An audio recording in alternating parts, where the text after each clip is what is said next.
ভারতবর্ষে ইলেকশন নিয়ে যত জাজমেন্ট হয়েছে, মানে ইলেকটোরাল রোল, ইলেকশন, প্রতিটি জাজমেন্টে বলেছিল সুপ্রিমেসি ইজ ইলেকশন কমিশনের কাছে, এবং কোনোদিন ইলেকশন কমিশনের পাওয়ারকে খর্ব করেনি। এই প্রথম সুপ্রিম কোর্ট ইলেকশনের পাওয়ারটাকে খর্ব করলো ইলেকশন কমিশনের। এই যে আইনে রয়েছে ইয়ারও অ্যাডজুডিকেটিং অথরিটিস, এবং তারা ডিসাইড করবে একটা ক্লেম রাইট কি রং, ভোটারটা রাইট কি রং। এটা একদিন ধরে চলে এসেছিল, এটা অন্যান্য স্টেটেও হচ্ছে, কিন্তু ওয়েস্ট বেঙ্গলের ক্ষেত্রে কি করলো, মাইক্রো অবজারভার ফার্স্টে লাগালো।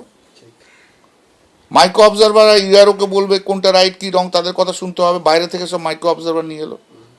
ইয়ারও তাদের সঙ্গে এগ্রি করছিল না, ইয়ারোর মতো যেটা ভালো মনে করেছে, ডিসাইড করেছে, সেটাকে পাঠাচ্ছে ইলেকশন কমিশনে। এবার রোল অবজারভার বসে আছে, আইএস অফিসাররা বাইরে থেকে যাদের নিয়ে এসছে, সেই রোল অবজারভাররা অর্ধেকের ওপর কেসকে নট এগ্রিড করে পাঠিয়ে দিচ্ছে, মানে তুমি এটাকে দেবে না। এবং ইলেকশন কমিশন সবসময় একটা ভয় দেখাচ্ছে, আমাদের কথা না শুনলে সাসপেন্ড করে দেবো, অ্যারেস্ট করাবো, এই করাবো, একটা ভয় তো কাজ করছিল। কিন্তু ইয়ারকেও তো স্ট্যাচুটারি কাজ আছে, কোন ডিউটি আছে।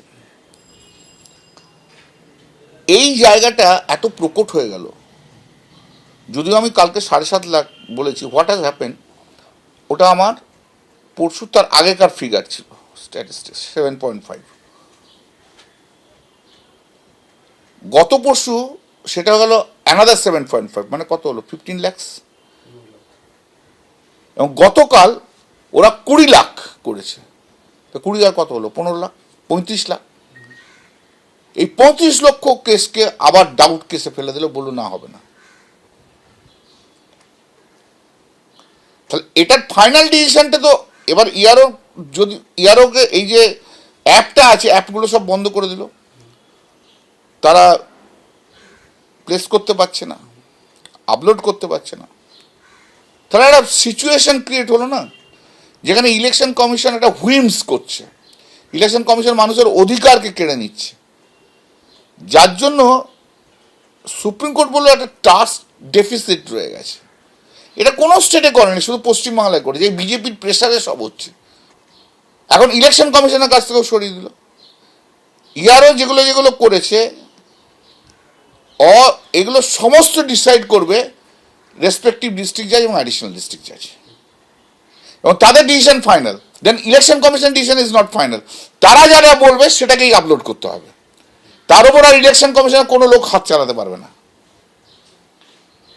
Roll observer, micro observer, chief election commissioner, chief election commissioner এই ব্যাপারে দুটো হাতকে কেটে রেখে দিল, আর কি ডিফাঙ্ক্ট করে দিয়েছে।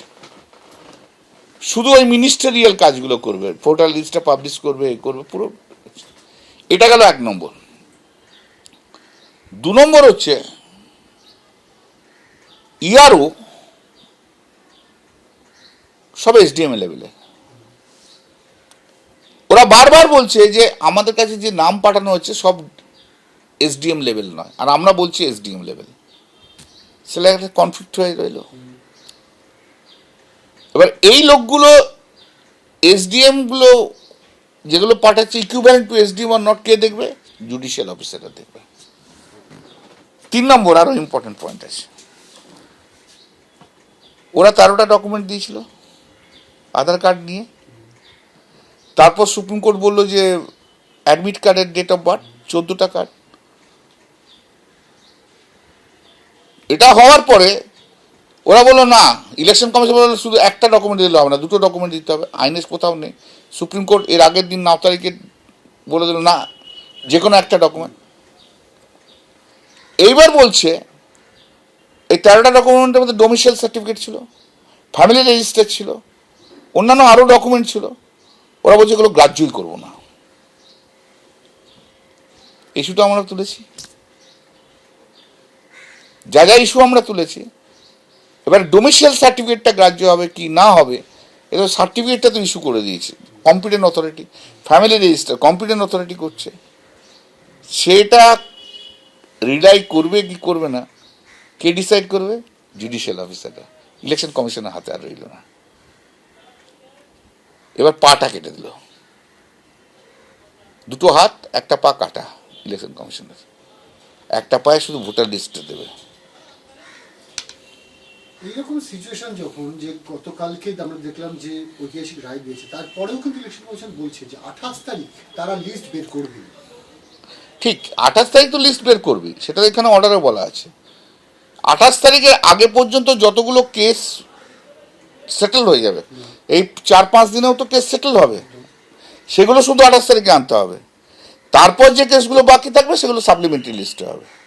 আচ্ছা, supreme court is concern about coming election, ইলেকশনটা যেন হয়, নাহলে অন্য আরো ক্রাইসিস চলে আসবে।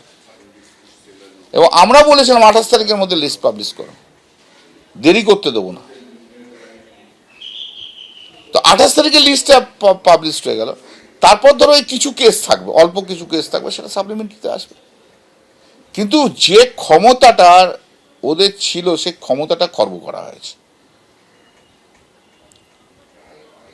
মানে এরকম একটা অ্যারোগ্যান্ট মানুষ কখনো কনস্টিটিউশনাল পোস্ট হোল্ড করেনি। এরকম একটা লোক যে পুরো বিজেপির মুখপাত্র হয়ে পুরো এটা কাজ করছিল, তাদের হাত থেকে সরিয়ে দিল। এবিপি আনন্দ, এগিয়ে থাকে, এগিয়ে রাখে।